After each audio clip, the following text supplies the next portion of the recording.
Let's get a video going. We're gonna do something special. This is gonna be a long one. It'll be like, let's call it an hour. An hour of power.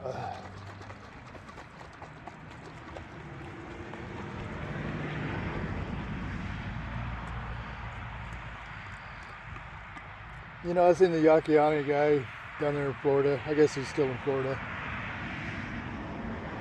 The Mind Valley dude.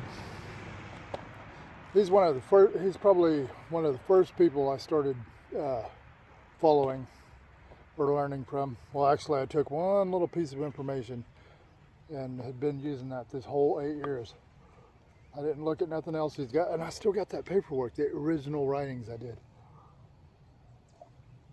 All right, let's get a clock going.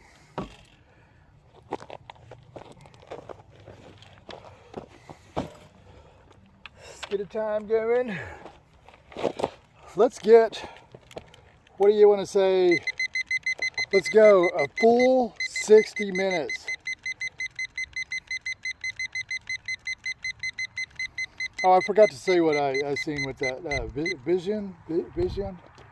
I don't even know how to say his name. I mean, I can hear it and I can say it, but it's like as it comes out until I get my dentures put in, I probably won't be able to talk right. It won't be long. But the Yakiani guy, he was talking about one of the ways he uses AI. Just walk around, do about an hour talk, randomly just talk about anything and everything of yourself and what you got going on, and then plug it into your AI and give it some parameters. I thought that was pretty cool. And then I thought, well, shoot, hell, we can do that to each other. But then again, that's what we already do anyway. But no, I thought that was really cool. You know, there's so much stuff with AI, just the free AI. I'm not even talking about the big cojones, the big guns. I'm talking just the regular little cheapy, $19.99 a month, you know, stuff like that. We can just do super cool stuff with it, just like that.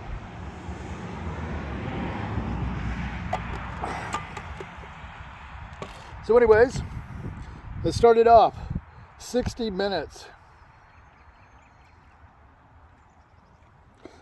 Let's make it 60 minutes and 33 seconds, just to make sure all the numbers match. Sit here getting a suntan on my back. All right, starting 60 minutes, not to save the world, but just to ramble on and give you something to plug into your AI.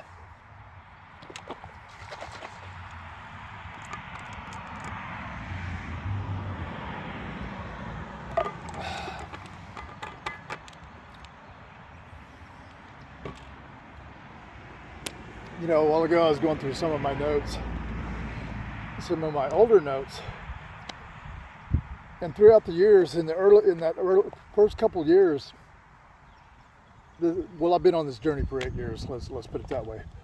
But it was 2018, October 15th, approximately. I wrote a note to myself, my future self, and I found it a while ago, and I wrote it.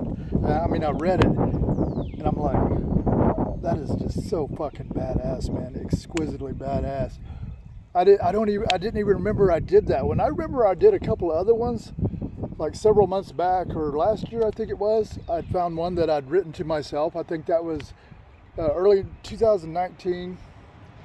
I'd written a note to my future self and hid it in one of my books. And I stumbled across it.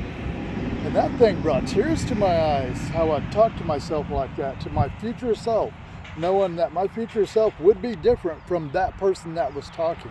It was so cool, man, so cool. If you ever do anything in your life, like right now, get a pen and paper, to serious, it's real talk right now. This isn't any kind of off the wall, anything, just straight up, just one human being to another human being.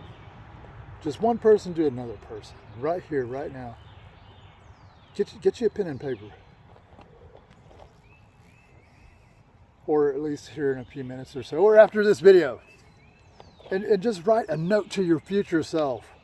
and not even give it a date when you're going to find it, but just hide it in your stuff somewhere, and you'll find it randomly. You might find it, shit, it may be a couple of months, it may be a couple of years, it may be several years when you find it, or you can write it to yourself and put it like in a time capsule and put an exact date and then look at it. But I think it's a lot cooler if you do it like, forget about it. Just write it from your present being, the best you know of yourself, and write it to the future you that you want and need and ought and could and will be. Then write that note to yourself, whatever that is.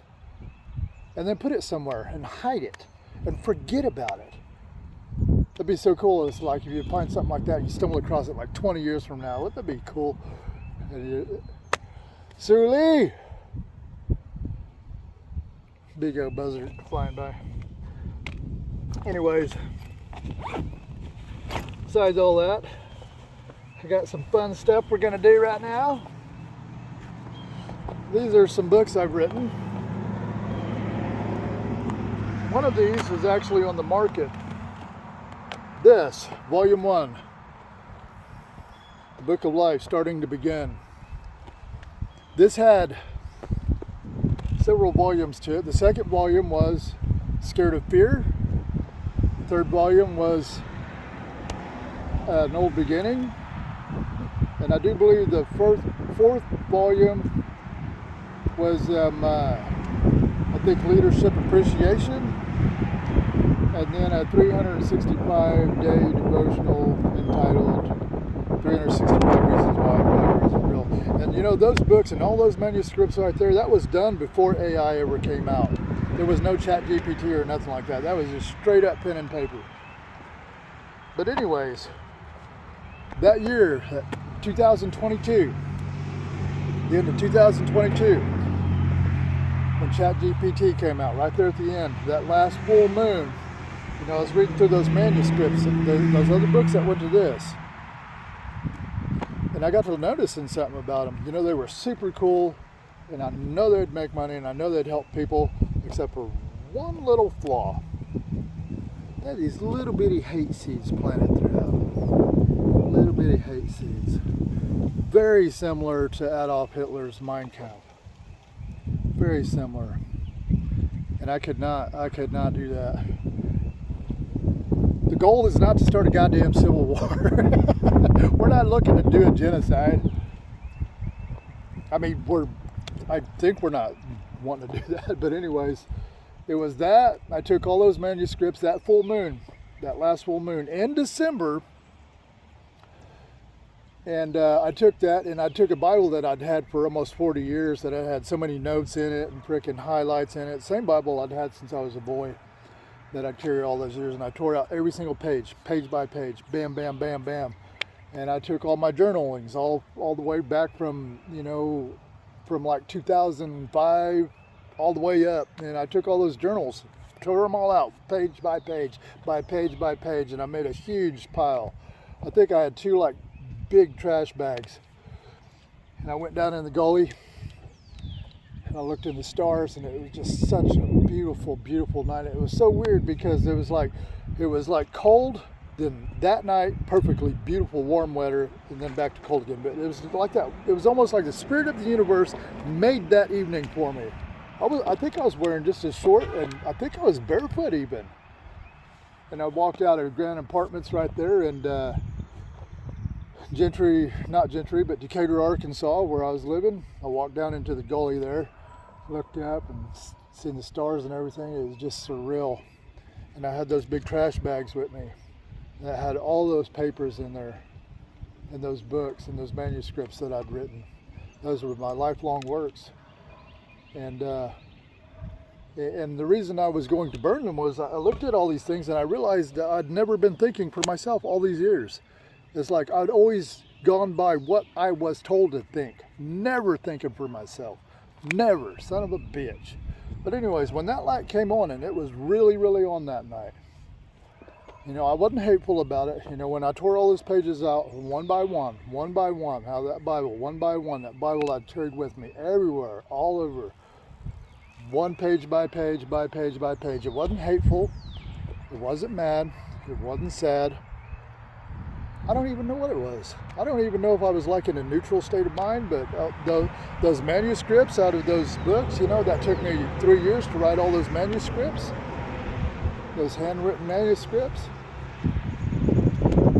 Tore them all off, page by page by page by page. But anyways, I'm in the gully, and I was looking at all those stars, and it's like, my God, it was just so vivid. Everything was just surreal. It was almost like the entire world in the universe like stopped. It was like everything just stopped. It was like, oh my God, what's he gonna do? I mean, it probably wasn't that, but that's what it felt like. It felt like the air stopped, the sky stopped, the stars stopped, the trees stopped, the wind stopped, the ground stopped. Everyone's life stopped. It's like everything just went. And I'm like, put it in a big pile, put my lighter to it. Poof! Oh, it was such a big, glorious fire. Oh my God, it was just massive. I mean, the fire just went like that. Poof! I mean, it was big. I'm talking like 10, 12 feet tall fire. I mean, a big one. But of course, it's all paper, so it's like, poof! And hardly any ashes at all. Hardly any ash. And I remember looking at that, and it's like, okay. So I walked back in the apartment, and that was part of the time where, right there at that window, there was like right there at the end of 2022. That's when I really had some serious revelation. See, the previous year and the year before that, I'd come to the shocking conclusion that my mind was so emotionally immature, and I'd taken on these traumas from childhood and generational traumas so bad that I would never be able to surmount them.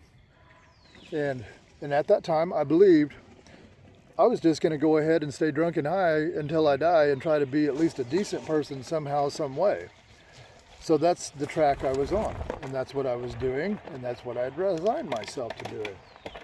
Now, however, during that time, I had a real nice grow up going on. Of course, you know, growing weeds always been a fun hobby.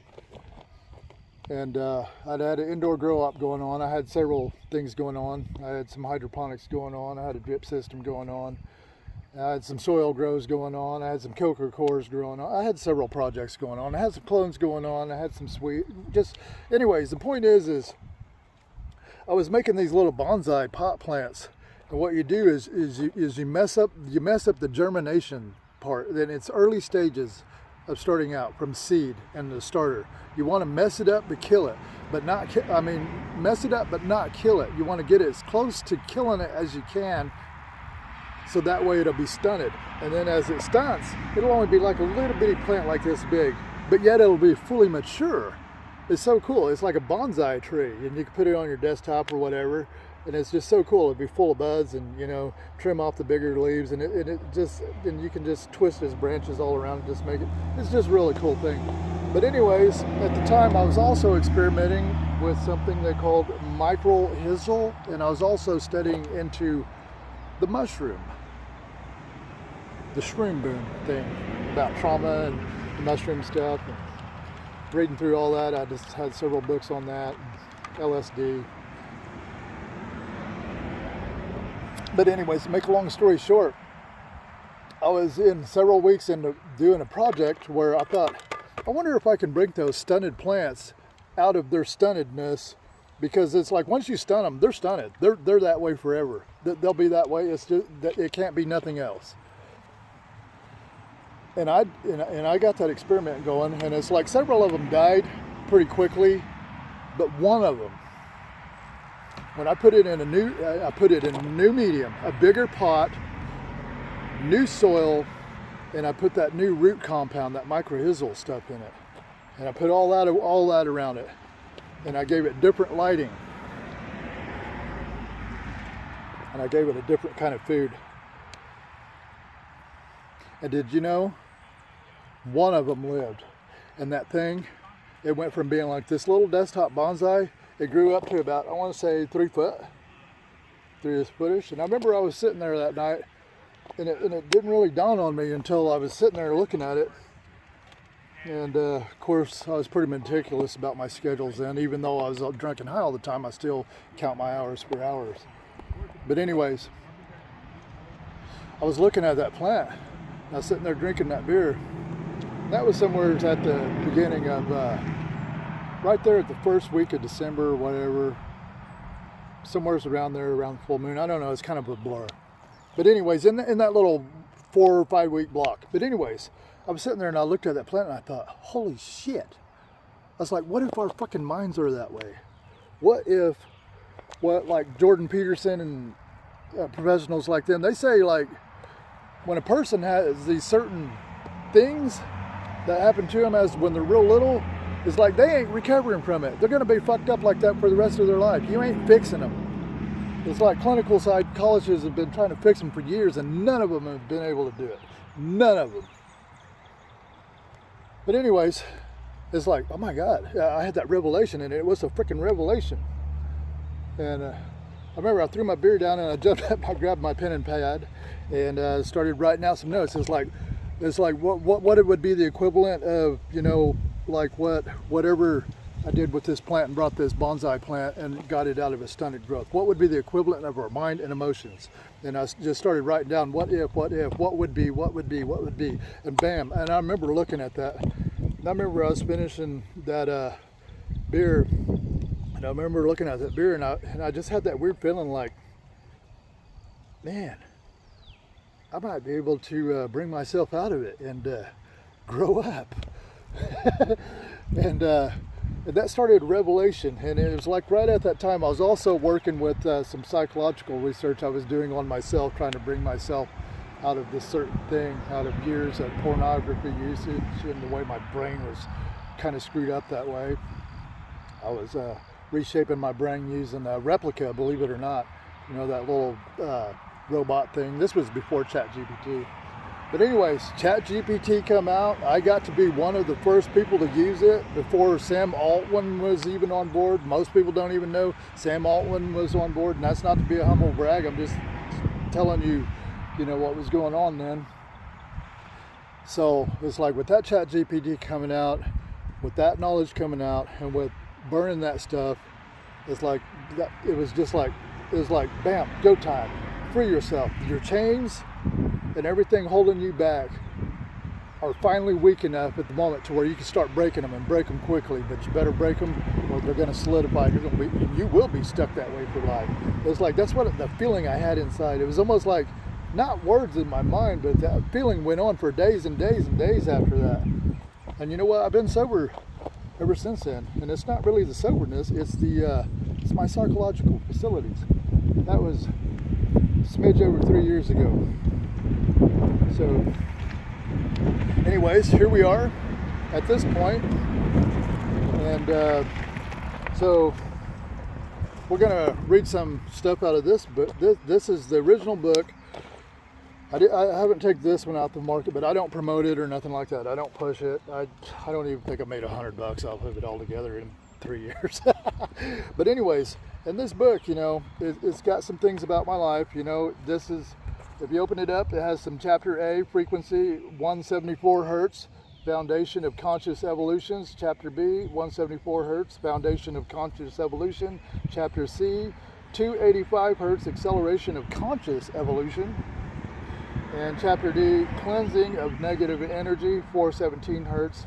And chapter E, and so on and so forth. I got these frequencies lined out. See, this is a recommendation. You're supposed to listen to these frequencies while you read each chapter, whatever the corresponding chapter is. But anyways, you get to the back of the book, and it goes from being just a regular kind of cool book about some dude telling some stories about his life throughout his childhood and stuff, and then it gets kind of weird.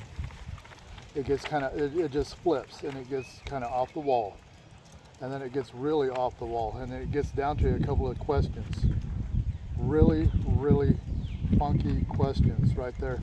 And at the end of this book, it's got 4 sections in it for 4 areas, 4 categories of life. And there's 12 days to do these 4 categories. You get like 3 days to do each one. Each day you're supposed to write a little something, whatever comes to mind, and then you look at it. So with my own book, I answered those questions that year, that following year, and then a couple years back, and this is the latest one. This is 2024. This was September 29th when I started that one on self. It goes from self, others, the world we live in, and the source of all creation, God's, or God, or whoever you perceive to be God. Anyways, there's that. So we're at 43 minutes. We got so much time. This is so much more time than this 3 minutes to smooth the world over. Let's have a drink. You want to take a break? Let's have a toast.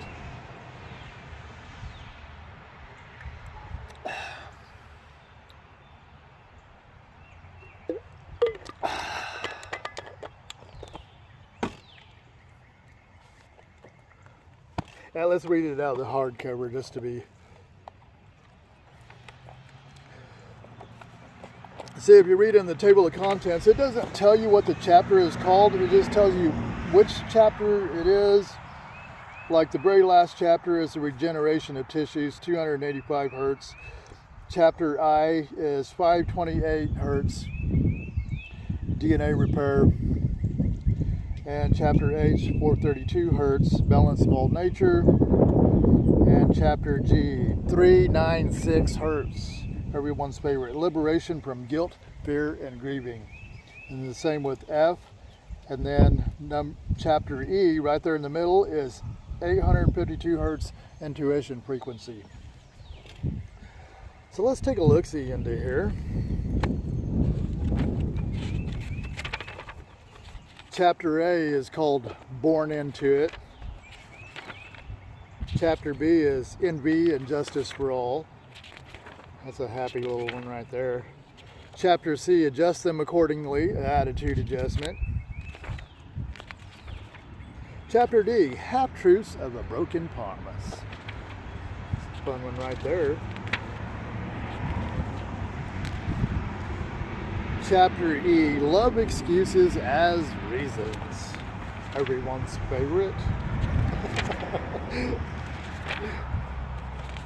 That's a pretty lengthy chapter. That's probably the longest chapter in here, in this book. And then in chapter F, Keeper of Their Word. That's a fun one right there. We'll probably go through that one. I think I want to do that one. And let's see. My God, maybe that's the longest chapter right there. And then chapter H, Getting Even. And then, it's already to the end. So H, and then what comes after H, I or J or something? Who knows the freaking alphabet anymore? We don't even need the alphabet. We don't need to write cursive or anything. I love it. Oh, chapter I, Guilt-Free Me. That's the shortest chapter. 2 pages. Guilt-Free Me, chapter I. And then chapter J, They Are True Love. That's the last one right there. All right, let's read some of this.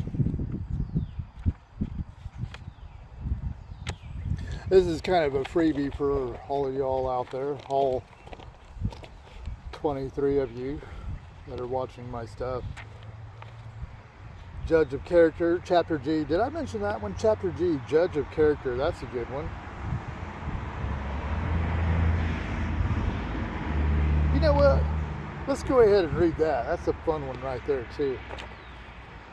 All right, chapter G, Judge of Character. Let's see, we're supposed to be listening to 396 hertz, Liberation from Guilt, Fear, and Grieving. All right, Judge of Character. This starts out. What if no one had any mechanism in their brain to decide whether someone is good or bad? What would our social structures look like? What in the world would we all be and do? What separates someone from wrongs and rights in the animal kingdom of humanity? The fact that they are bound by the laws of Mother Nature, survival of the fittest, and bound to their place in the food chain, the bigger ones eat the smaller ones, question mark. Bugs can only be bugs, birds can only be birds, fish can only be fish, cats can only be cats, lions can only be lions. It's wired in their DNA to be who they are, to grow and live into their highest potentials of that. It would seem as if nature had given them all a gift, a natural drive, ambition to survive and thrive into their best existence, but not us. That automatic drive to survive and thrive doesn't really seem to be there for the most part. The rabbit knows without a shadow of a doubt that the foxes, coyotes, wolves are the bad guys. They chase them down, catch them off guard, kill them and their young for food. Their judge of friendship is not in question. It is not a common thing to see a rabbit befriend a predator and to have it go good for a while and then the relationship goes bad. No, not likely. But with us, it does happen in our world. There are scammers with the sole intention to separate you from your money or possessions. They have no regard or sympathy for their prey. Their target is the uninformed, the gullible ones with weak guards to protect their assets. In its rarest form, in the laws of the animal kingdom of the survival of the fittest, this behavior is right and proper according to Mother Nature. Life is not fair. Death isn't either. It's not fair the cute little rabbit is murdered by the fox.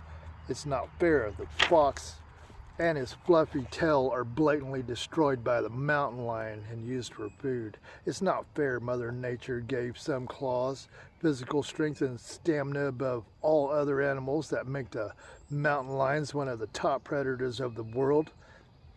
This fairness and equality thing among us is just another great form of nature's handiwork. In just these past 150 years, mankind has advanced so much, so quickly, in modern conveniences and everything else in the quest of more comforts, more, you name it. It's as if we have evolved more in a couple hundred years than since the beginning of this world. But really, what exactly is this fair concept of mankind? Remember a time in your life when you had a little booger hanging off your nose.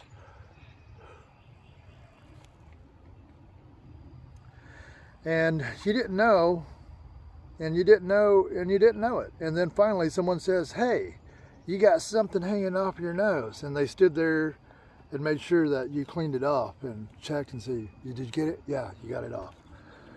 Made sure you got it off your face. The insane part of this scenario is it's been my experience that way too many people will not point out the fact of the booger on your face. Those times throughout my life when it happened, my mind would go into overdrive, putting it all together, the most likely length of time, and how many people did I talk to before someone's seen it and said it.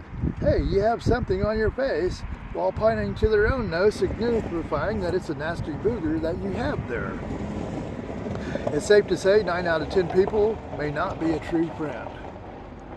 The fact is, the majority doesn't care to help point out things about others that could improve them. There probably is 187 whys for not taking a moment to help a fellow human being. The fact is, it's not their responsibility to do that, and it's fine if they don't. You know, we're not even going to finish this chapter. We're going to jump right along. Let's jump on. This is a long chapter. That's why we're not doing it. So let's go over to. No, not getting even. What was that other one? What did I say we was going to do?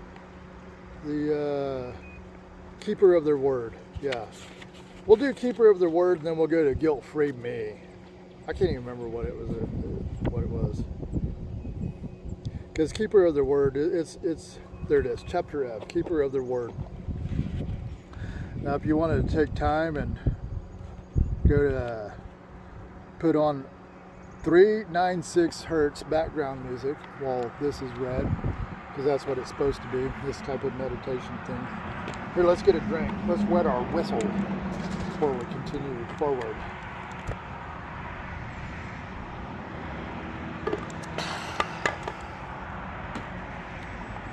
33 minutes left. My God, so much time. We got so much time, right? My God. Chapter F, Keeper of their Word.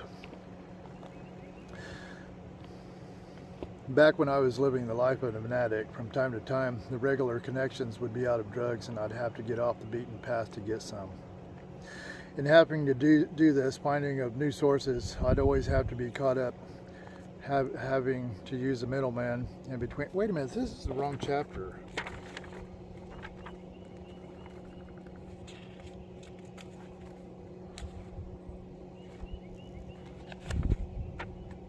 Oh no, it's the right chapter.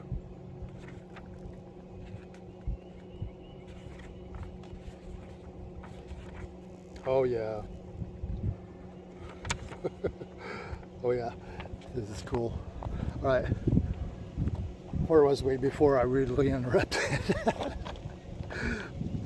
When this happened, the middleman would talk me up and assure me that he was trustworthy of taking my cash and bringing me the product.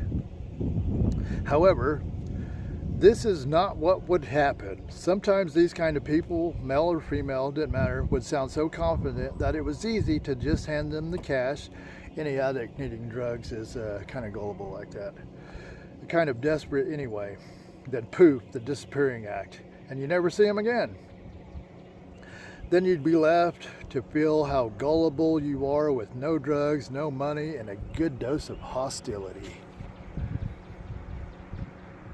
If you've ever lived the life in the illegal drug world, you've most likely been on both sides of that deal.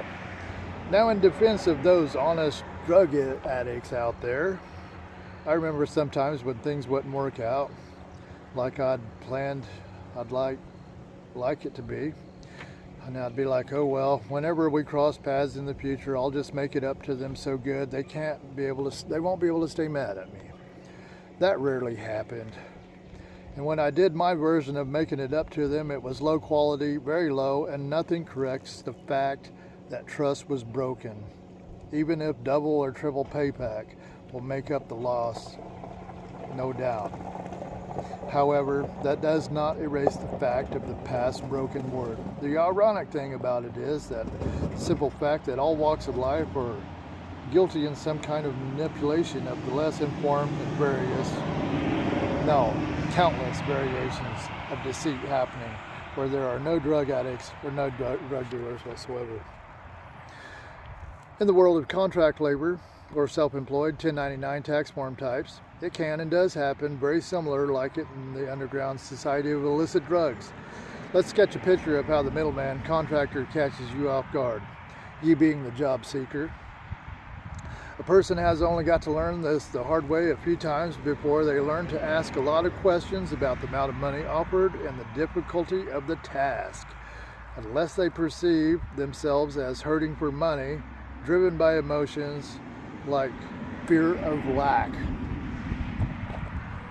At any rate, I can honestly say whether the contractor did or didn't get you to sign up for a bad job, or even if the job that causes you to actually lose money doing the job, it's the subcontractor's own fault for not taking the time to be intentional about values and considering all of the variables and that could make the job difficult or unusually difficult. Let's kind of look at something right there for a minute. It's like the word worth, the word value, the word price, the word cost. Those are four very different things. And yet in our society, at the bottom tier level people, it's like we use all those words as if it's the same word and they have the same meaning. No. All right, moving right along. I look back at myself when I was 10 years old. This is my favorite right here. This is one of my favorites. I had several more of these in those other manuscripts. Maybe later on in life I'll write those out and not have those hate seeds in them. But anyways, I look back at myself when I was 10 years old, or around 10 years old, and my mom gave me permission to use the lawnmower to try to get some jobs downtown in our big city with a population of 420 people. I couldn't help but have my mind flooded with all the nice toys I'd be able to buy with no thoughts whatsoever of what it would take for me to do these lawn mowing jobs. I didn't consider the fact that I'd have to push the mower downtown and back home after the work was done. It wasn't but about a quarter mile from the house to the middle of town. I did have somewhat of an idea to target the older community that had decent looking homes because they'd most likely pay someone to mow their lawns. So I talked to the first prospect nearest to the home. It was a huge job. That would surely net me huge money. The size was about a half an acre. This man was not friendly at all, not whatsoever. As soon as I got his attention, he said, and I said, "Excuse me, do you need someone to mow this lawn?" With all the fear and nervousness a boy could possibly have. Then he says, "Looking to make a little money, mowing lawns this summer?" ? I could hardly answer him. He seemed so scary to me. He was so tall with a piercing look in his eyes as if he'd step on me like a bug if I'd done or said anything he didn't like. I choked up the words, "Yes, sir." He said, "If you want, you can mow this yard for a little money if you can do it." In an instant, my fear evaporated and my head was floating as if I had found gold. So I tell him, "Yes, sir, I'll get right on it right away." So I take our falling apart, barely running, dull-bladed lawnmower and started the job. With just one lap around this overgrown field of a yard, I was already getting worn out from having to restart the mower so many times. The thick grass was killing the mower. And also the bent blade was causing such a vibration that it was making my arms and my hands go numb. Right about 2 hours into this fight, I was halfway done, pouring in sweat, totally exhausted. Both palms already blistered and popped. Both my feet blistered also from having to push so hard to get through the thick grass. Everything in my body was screaming, "Quit! Just quit!" The battle in my mind, the thought would try to form, "This can't be done. This can't be done." When that thought would try to solidify, I'd squash it with thoughts of how awesome it would be to buy toys and all the pop and candy I want. Lo and behold, a few hours later, it was completed. By that time, all the fight had been taken out of me. I shut the mower off immediately. I sat down right there in the grass. I felt like I wanted to cry, but I was too exhausted for that. I wish someone was coming with a cold drink and a sandwich, but I was too exhausted to have those feelings form any thoughts about making that happen. I just rested there a few minutes with no thinking whatsoever, breathing. Inhale, exhale, inhale, exhale. And then after a bit, I stood up and looked over the jungle I had just conquered. Victory! The way I felt in that very moment, it was overwhelming. It was overwhelming me of what had just happened. I realized I had just done a full-grown man's job. I had just worked as hard as any full-grown man. I was elated, and my head was floating. Then the old guy started walking my way, and I was thinking, "Here comes my big money." It was like it was like my heart and my breathing stopped. Then he spoke. "Look at you! You did it! I didn't think you could do it." I was so happy and full of pride. I let out a firm, "Yes, sir, all done." He reaches in his back pocket, pulling out his wallet. My heart stopped again. The thought quickly rose to my mind, this job is surely worth $30 or $40. He thumbed through his wallet. I thought, my God, he's rich. There's nothing but hundreds of $50 bills in his wallet. My heart began to flutter.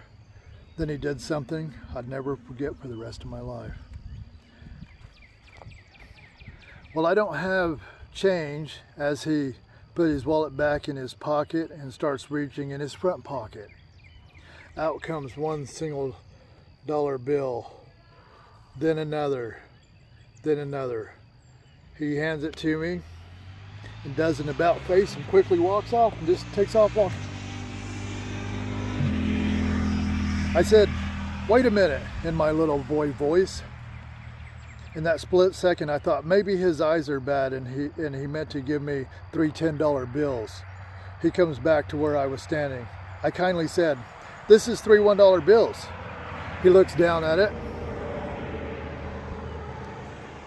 and yes, it is. That's right, it is. And then he starts walking off again. At this point, it was no more yes sir, no sir. I started yelling, "This is a big job. I've been here all day. I've worked till I got blisters on my hands and my feet. Now you're ripping me off? And now you're ripping me off by just giving me $3. At this point in time, I had no fear. If he stomped on me like a bug and smashed me into the ground, I had no fear of that at that point. He turns with a big smile on his face. He comes walking back towards me, and I thought, oh my God, he was just joking. He was just playing with me. He was just messing with me. But it didn't. When he got to where I was, he asked me, "Do you remember the short conversation we had before you started mowing this lawn?"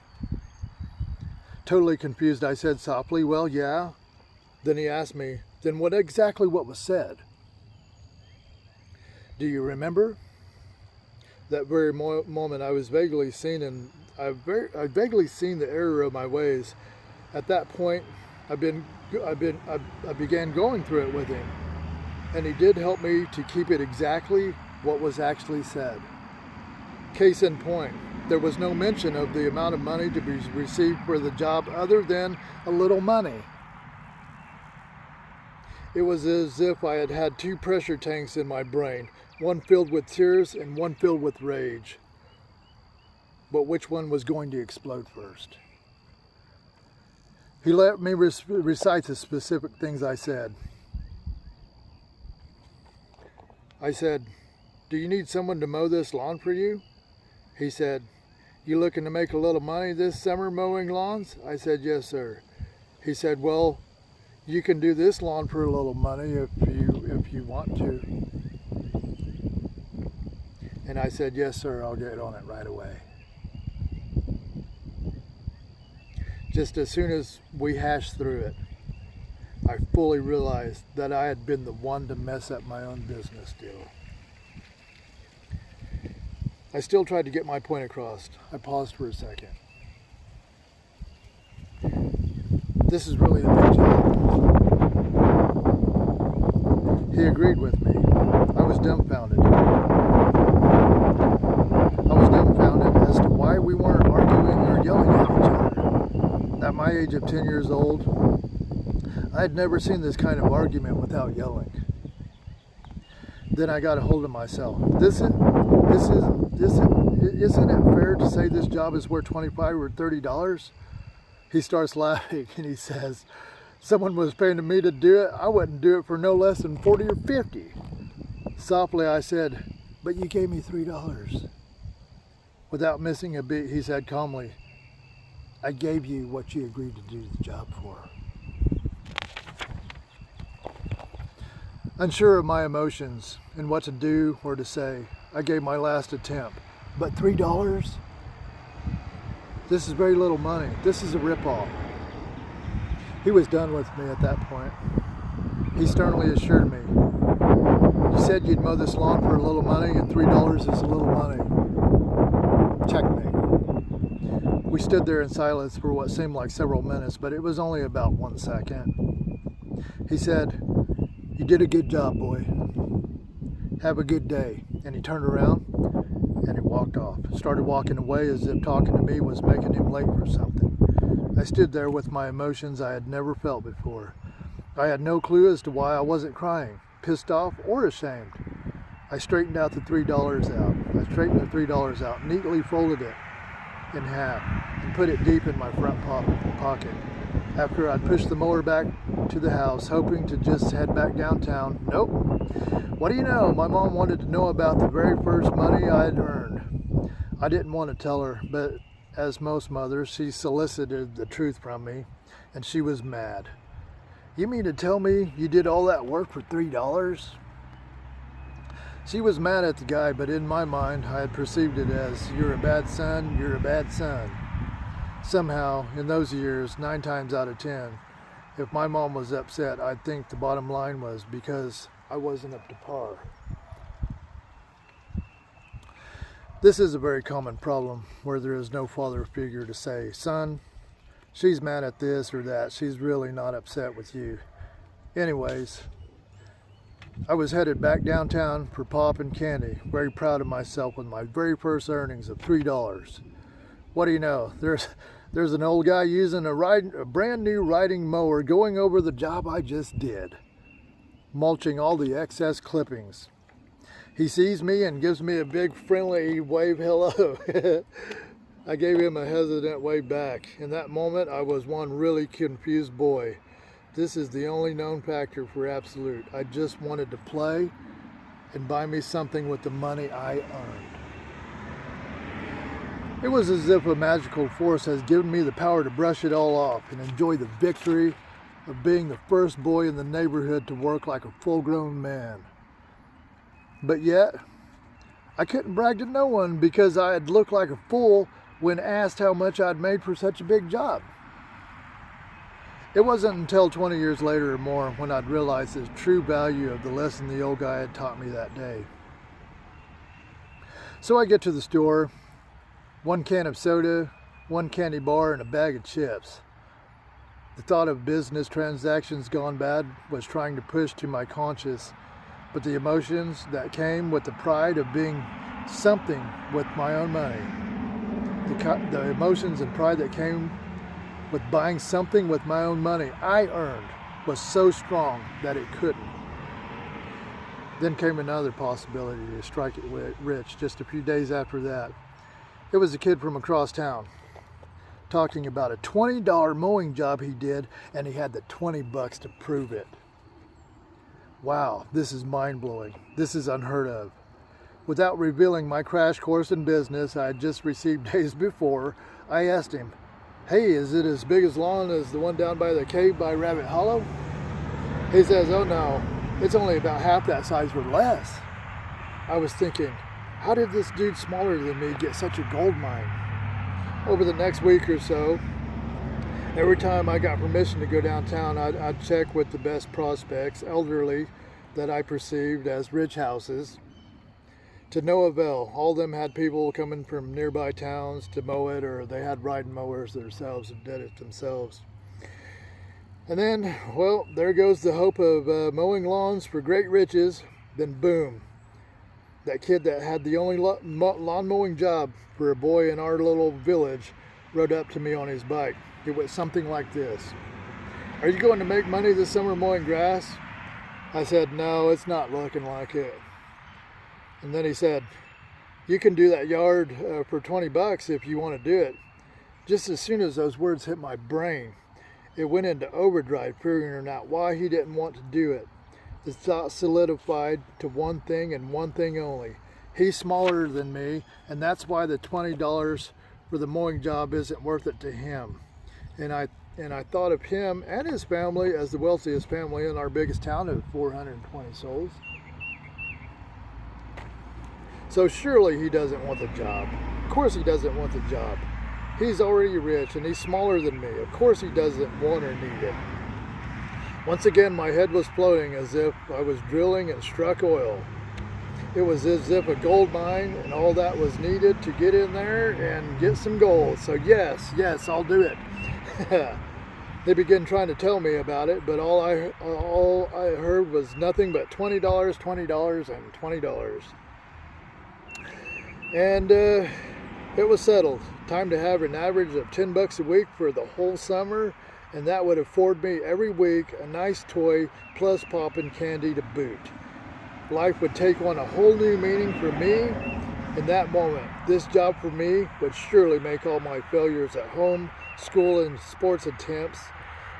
It would make all that exempt, and I could finally be the man I wanted to be at 10 years old. Well, it turns out the job was on the other side of town and on the outskirts at that.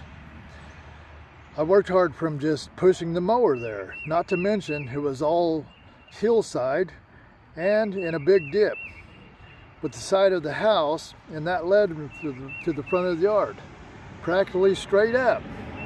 Not even a hill, but like a cliff of grass with grass on the side of it, in my boyish perception.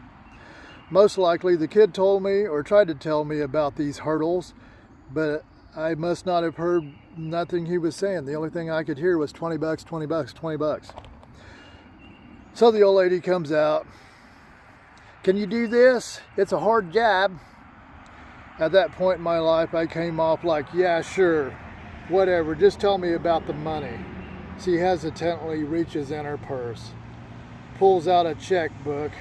I'm gonna go ahead and pay you right now because I'm going out of town for a few days. Do a good job now. I didn't answer. I only looked at the check with my name on it, folded it neatly and shoved it deep in my pocket. Somehow the great feeling of pride just a few days earlier had become what folks call an attitude problem. This time was not as victorious as the first job. Imagine that. It was already late in the afternoon, and somehow, deep down, I'd already knew this was a one-time deal as far as I was concerned. I felt no excitement at all about this $20 job.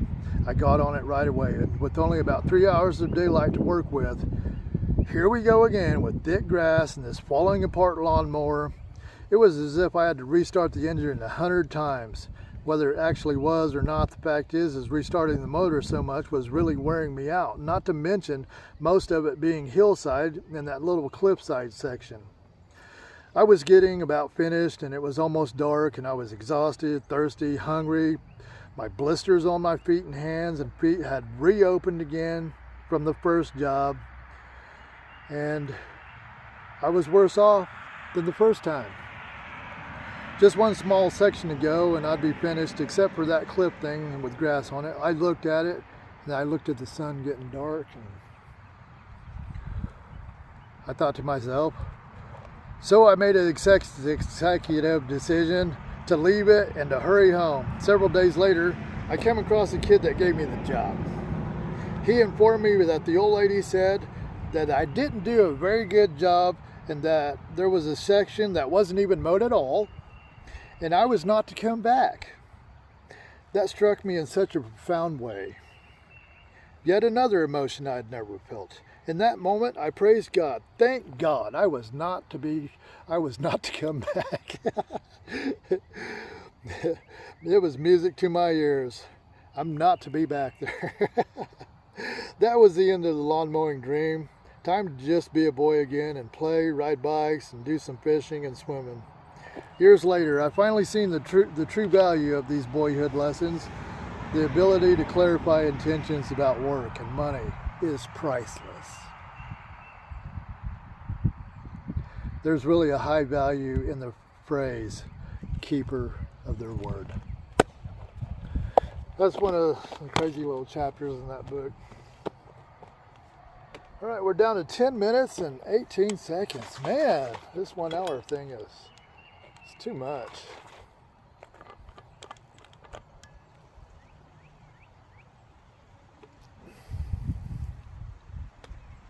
Yeah, it's already really warm. I think we got that global warming thing going on. Too much of our exhaust and stuff like that, and they say, from our cars and planes and trains and la da da da da da.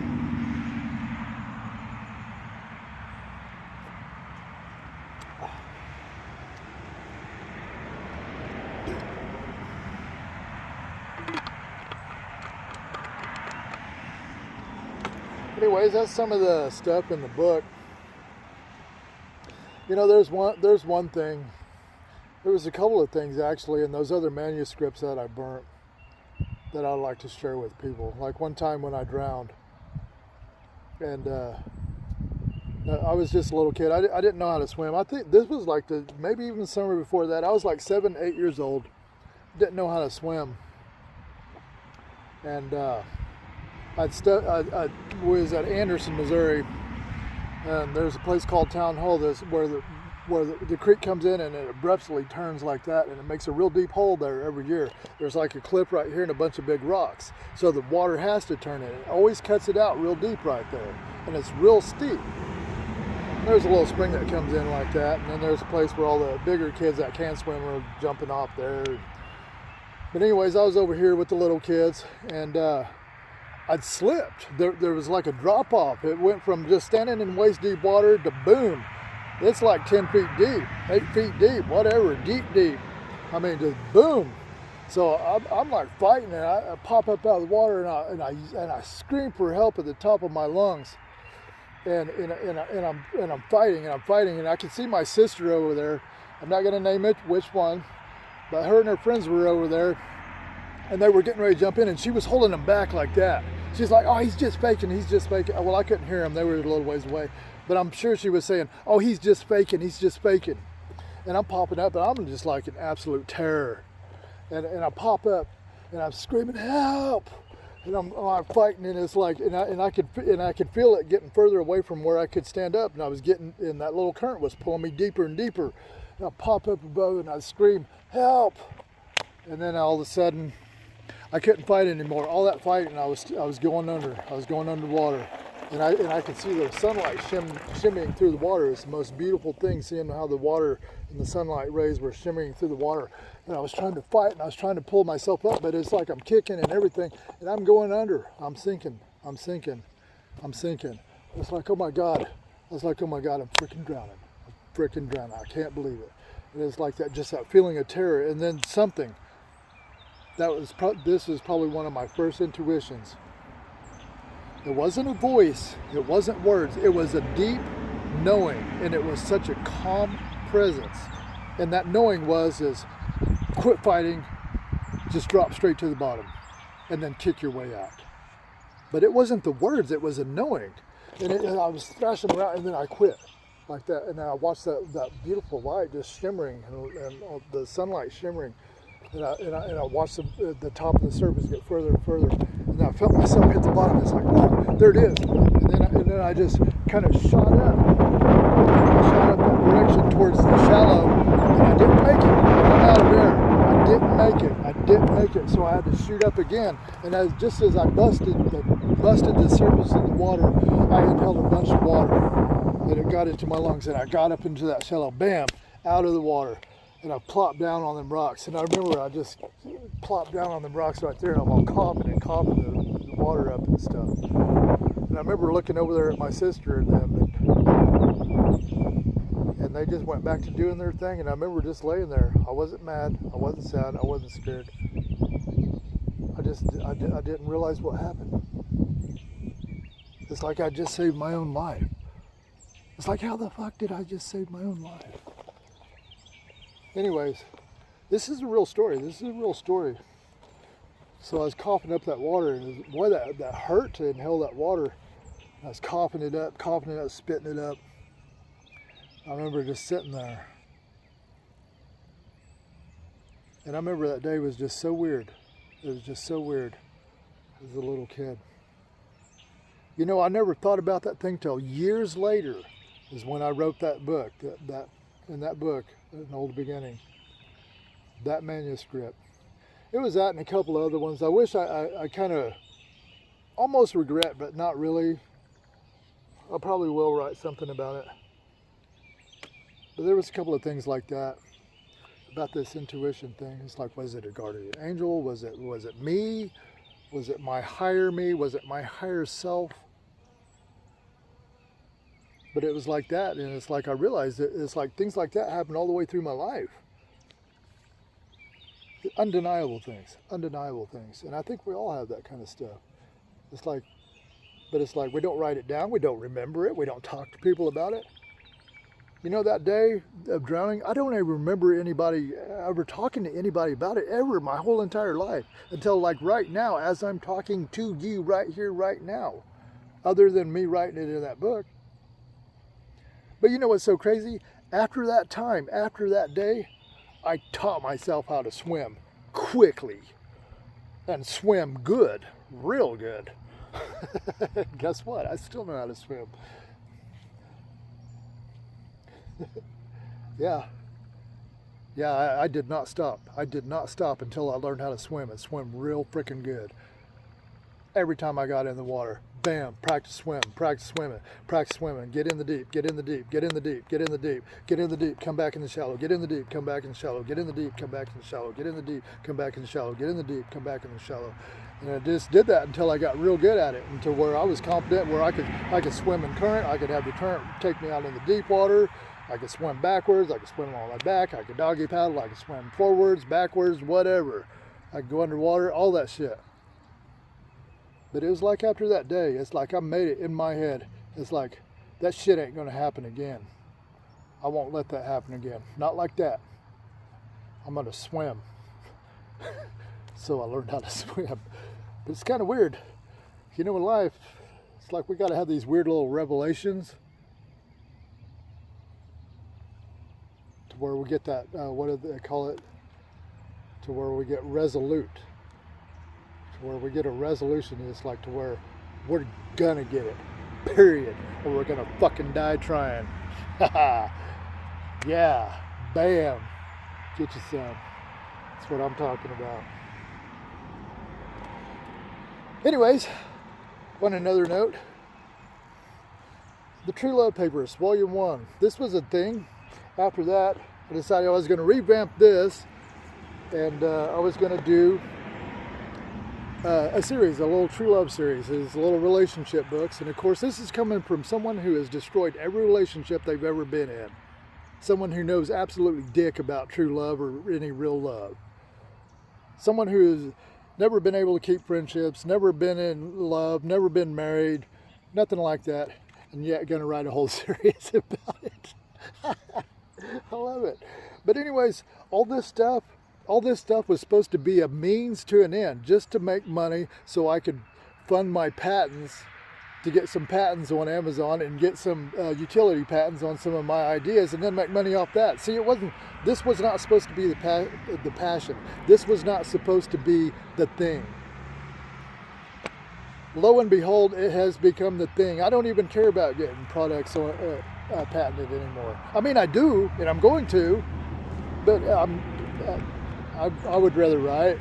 I would rather write and do what I'm doing. I'd rather study what I'm studying. I'd rather study the trauma. I'd rather study the way people process things, the way they don't process things.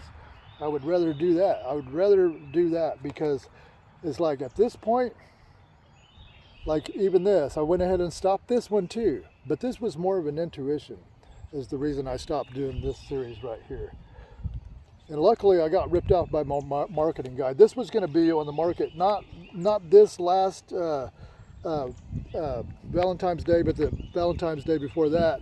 See, the goal was to get this on the market, and was going to have this up for Valentine's Day, and it would have, I guarantee it would have done pretty good, you know, just like that, especially if it was on the market a couple of months before Valentine's Day. But my marketing guy, he was in New York. I paid him all that money, just stacking up the money, paycheck, paycheck, paycheck, paycheck, paycheck, paycheck. We got several months into that. Poof. Son of a bitch. Well, that's another lesson learned, but you know what? I'm glad it freaking happened, because now all these writings and these relationship stuff, it's going to something else better. By far better. Haha. Yeah, I just need a ClickFunnels guy, I need my AI person, and I need the real estate empire. Bam. It's all like Donkey Kong. Haha. See you in Funny Papers.